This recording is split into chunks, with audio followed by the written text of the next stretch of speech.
Thanks, Rod. And now we're going to continue talking about your credit report. And one thing we didn't get to is where you can find your credit report. Yes. So as I mentioned, there's two main reporting agencies in Canada, Equifax, if you just go into Google and Google them, Equifax Canada and TransUnion. Okay.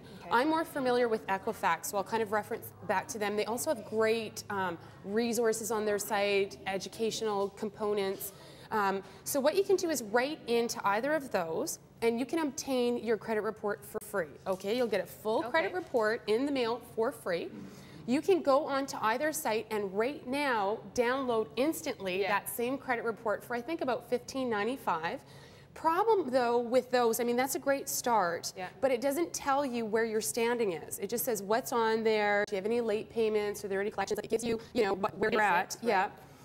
And then like on Equifax, for example, I think it's about $21.95. You can get the full meal deal. Right now, everything with your score and an explanation of your score. And I think it's worth the $21.95. I actually did that about a month ago, just to double check. Yeah. Good for you. And I mean, some people it's really hard. You got to take a deep breath. Yeah.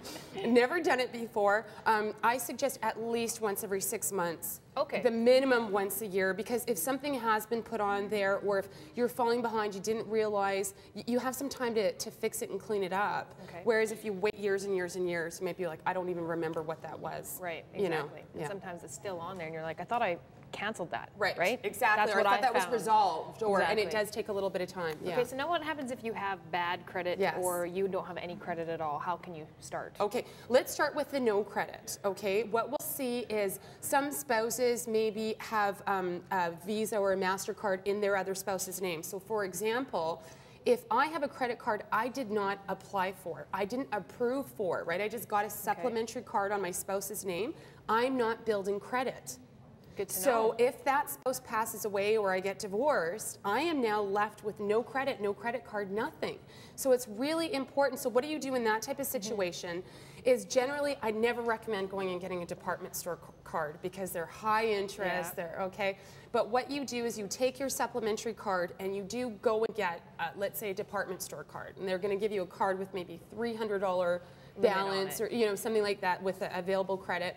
And then go and make some small purchases every single month and pay them right then and there. Right. So go and get yourself Charge it and then pay it off. And pay it right there. Get yourself some hand cream for $20 and then take the $20 and go and pay it immediately and start building credit in your own name. Okay. What you can do if you have bad credit, well, there's so much that we can do, and we're going to talk about it. Okay. Well, let's just go back to the credit card thing for 1 second. Okay. How many credit cards are good to have then? Should you have one for every store that you see down the street, or maybe you should just have one and have everything on there, or how does that work? Great question. The average Canadian has 3, so that's the average. So it means a lot of people have a lot more than that.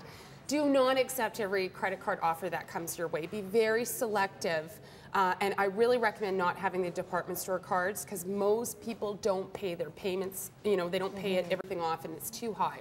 So how many should you have? I suggest that you have at least 2, and the reason for that is you should always have a credit card that has a 0 balance on it. Okay. Always, always, always, for emergencies, for traveling. Maybe you're traveling and your main credit card doesn't work. You car breaks down. Car breaks something, and have a 0 balance on that one, and then have an operating credit card where most people are going to carry a balance.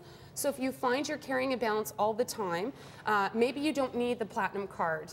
That is going to cost you more interest, is costing you the annual fee. Maybe you can go to your bank and get a reduced card that's at a much lower rate, but you also don't get the bells and whistles with it. Right, and of course, minimum payments are always important, and we'll talk about that when we come back. More tips on how to get out of debt and how to get that good credit report, so stay with us.